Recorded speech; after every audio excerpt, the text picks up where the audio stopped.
Puede imaginarse lo que significaron estas termas para la higiene pública. El romano más pobre podía tomar allí un baño caliente gratuito, pero el entusiasmo popular quedó colmado el año 80 después de Cristo cuando Tito inauguró el Coliseo de Vespasiano. Los juegos duraron 100 días, relegando al olvido las más espléndidas fiestas de antaño. El feliz reinado de Tito fue ensombrecido por una terrible catástrofe, la erupción del Vesubio, 79 después de Cristo. Las ciudades de Pompeya y Herculano quedaron sepultadas bajo ceniza y lava. Otras ciudades de la campaña fueron también damnificadas por desprendimientos de tierra. Nadie pudo prever tal catástrofe. Fue precedida de algunos movimientos sísmicos, fenómenos tan frecuentes en la campaña que nadie les concedió importancia. Para que llamasen la atención, hubiera sido preciso que los terremotos fuesen tan graves como 16 años antes, cuando se derrumbaron varias casas en Pompeya. No se ignoraba que el Vesubio era una montaña volcánica, pero nada parecía indicar una erupción y se le recordaba siempre apagado. En sus laderas se extendían viñas y huertos casi hasta el cráter. Al pie de la montaña se levantaban ciudades prósperas en lugares privilegiados, preferidos por los romanos por ser allí el verano fresco y el invierno suave. Bastaron unas horas para la casi total destrucción de tanto esplendor, el trabajo de muchas generaciones. Millares de seres hallaron la muerte. Los cristianos vieron la mano de Dios en la erupción del Vesubio, como en el incendio de Roma. En los muros de una casa pompeyana aparece una inscripción significativa: Sodoma y Gomorra, quizás debida a algún cristiano judío refugiado en la casa durante la catástrofe. Por su parte, Tito se preocupó de las supervivientes y organizó socorros especiales.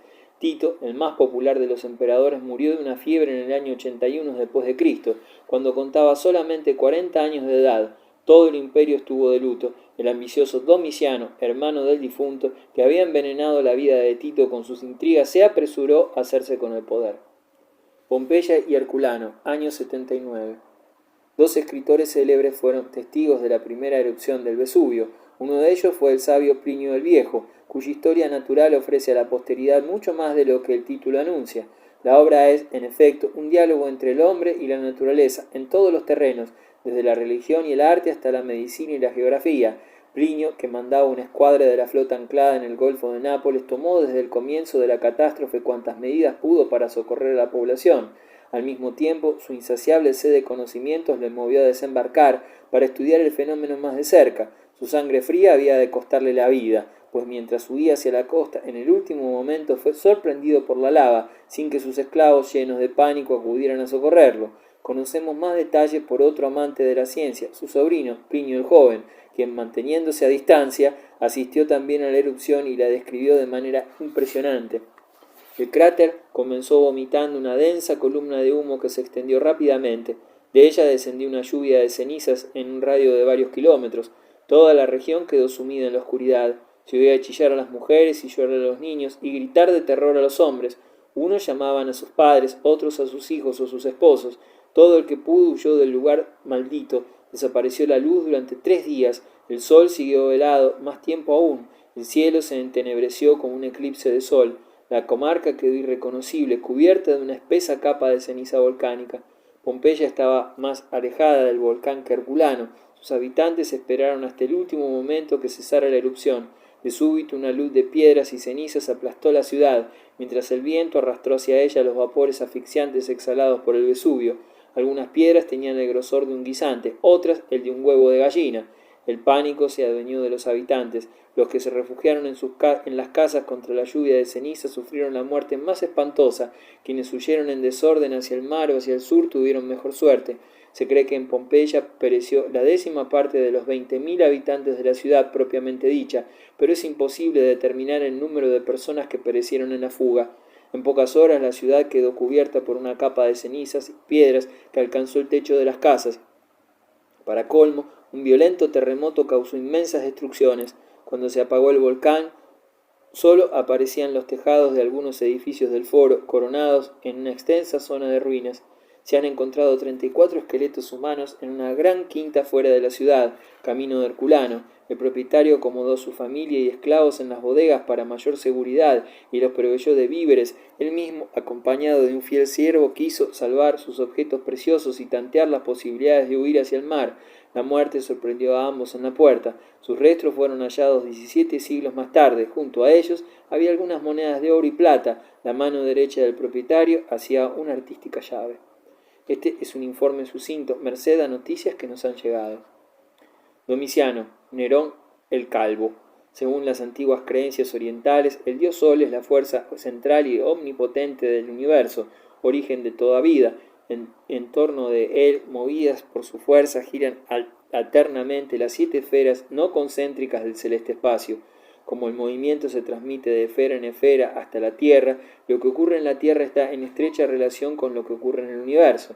Según la posición de las estrellas, los antiguos caldeos predecían el curso de los acontecimientos en su microcosmos particular, que era siempre, en términos materiales, una función del macrocosmos. El soberano terrestre, rodeado de sus vasallos, cortesanos y súbditos, realiza los designios celestes. Él es el representante del dios Sol, el Sol de la Tierra. El orden terrestre en cuyo centro se halla el soberano debe así reflejar la perfección celeste. Así explica el profesor H.P. Lagrange, entre otras cosas, por qué el circo romano ocupaba una posición central en el pensamiento romano y bizantino y en la vida política. En el circo, consagrado a Apolo, las cuadrigas giraban como las estrellas en sus órbitas. El emperador aparecía en su puesto de honor, como si fuera el mismo Dios, dueño del universo. Nerón conducía su carro como Apolo guiaba el suyo a través del firmamento, y por su lira de 7 cuerdas resonaba la armonía de las esferas. Las historias de Calígula y de Nerón indican que al principio los emperadores romanos no podían dejarse llevar impunemente por tales ideas. El Senado se erguía ante ellos como un muro. Posteriormente, los historiadores hacían la autopsia de su memoria, pero la mayoría del pueblo tenía distinta opinión. Y ya es sabido que el pueblo romano consideraba a Nerón como a un dios. Se creía incluso que Nerón no había muerto, sino que vivía en alguna comarca de Oriente. Durante muchas generaciones corrieron relatos fantásticos acerca de él. Domiciano ofreció a Roma un César divino, decía él mismo, exigía que se le rindieran cultos y colocaba su estatua en los santuarios. Al revés de Tito, Domiciano había recibido una educación muy descuidada a causa de haber perdido muy pronto a su madre. Indigno de confianza y de muy mala conducta, sentía respeto por su padre y esto lo salvó, ya que se mostró enérgico soberano cuando al morir Tito asumió el poder que tanto codiciara. Domiciano no toleraba arbitrariedades en cuestiones de justicia ni la menor insubordinación hacia las autoridades administrativas. Continuó con celo los trabajos iniciados por su padre y su hermano. En general, su política exterior no dio malos resultados, pero sus defectos superaron pronto a sus cualidades. Exigía que se prosternasen ante él. Eligió como modelo a Tiberio, personificación de la suspicacia y desprecio hacia sus semejantes.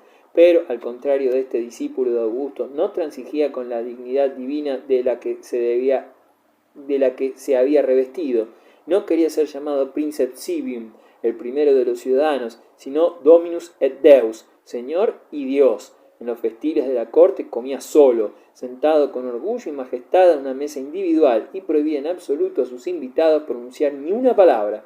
Domiciano implantó pues una monarquía transitoria en Roma. Sabía muy bien que los romanos jamás aceptarían cosas semejantes sin oposición. César había sido asesinado porque se sospechaba de sus ambiciones monárquicas. Otro tanto les había ocurrido a Calígula y a Nerón. Domiciano no quiso correr riesgos. Tenía espías por todas partes. Maliciaba sobre todo de los romanos más distinguidos. Por eso fueron asesinados en su mayor parte. Intentos hubo de acabar con semejante régimen, pero Domiciano respondía con ejecuciones masivas que provocaban nuevas conjuraciones. Aún los propios parientes del déspota temían por sus vidas. Su esposa se enteró por casualidad de que el emperador tenía intención de asesinarla junto a sus familiares. Entre la emperatriz y otras personas amenazadas, el comandante de la guardia personal entre ellas, tramaron la conjura mejor organizada, desembarazándose por fin del tirano en el año 96 después de Cristo. Los cristianos experimentaron también la crueldad del emperador Domiciano. Este extendió fuera de la capital persecuciones sangrientas contra ellos. El propio Nerón nunca llevó las cosas tan lejos. El terror se cebó en diversos lugares del imperio, sobre todo en Asia Menor. Se cree que el Apocalipsis de San Juan se escribió hacia esta época, durante su destierro.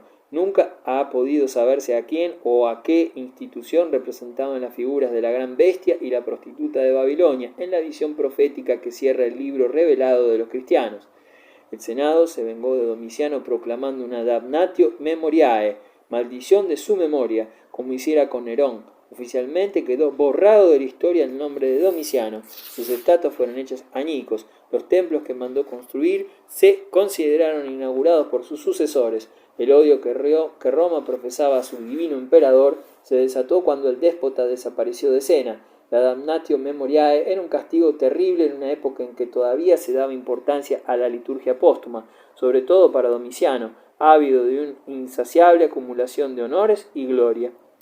Las fronteras. La política exterior de Domiciano fue por lo general beneficiosa para el imperio.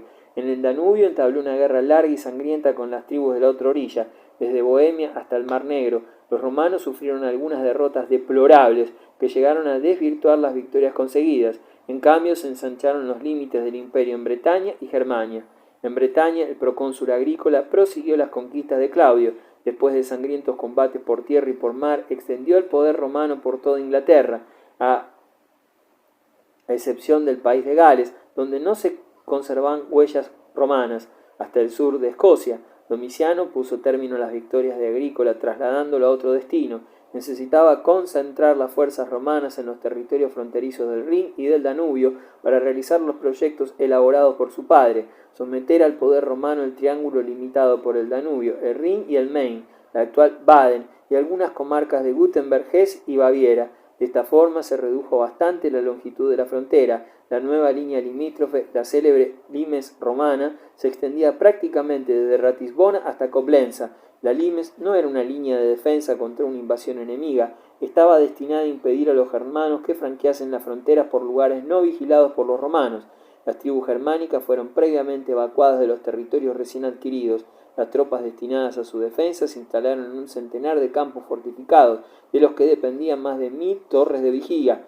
Allí Roma instaló legionarios veteranos y colonos galos. Para asegurar la conexión entre los distintos puestos se construyó una calzada militar a lo largo de la limes. Poco a poco se protegió la calzada con empalizadas y en algunos lugares con fosos.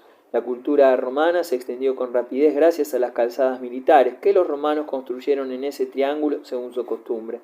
Los campamentos y fortalezas romanos se convirtieron en centros civilizados, pues los soldados casados recibían allí domicilio fijo, de modo que en torno a cada campamento nació un pueblo o una ciudad, donde se establecieron artesanos y comerciantes, y se edificaron templos, anfiteatros y termas.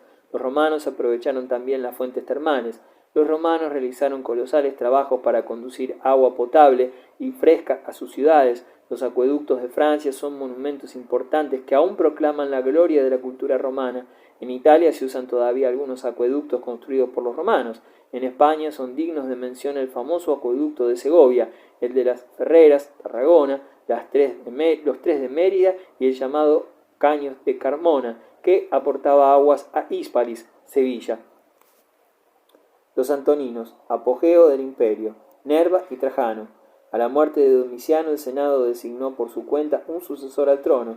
Nombró emperador a uno de sus miembros del Senado, Nerva, de 60 años de edad. Nerva era un jurista muy estimado y no un hombre autoritario. Por su parte, el Senado no podía apoyar al nuevo emperador todo lo necesario, pues Domiciano había hecho asesinar casi todos los senadores de mayor prestigio.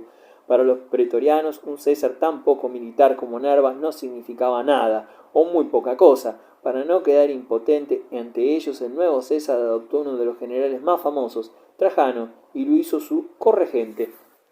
Roma iba a disfrutar unos tiempos felices bajo el mandato de estos dos excelentes jefes. Nerva puso orden en la corte, en la burocracia y en la economía, confiscó los bienes de Domiciano y sacrificó de buen grado su inmensa fortuna personal en interés del Estado. Murió 2 años después y Trajano se convirtió en el dueño de Roma.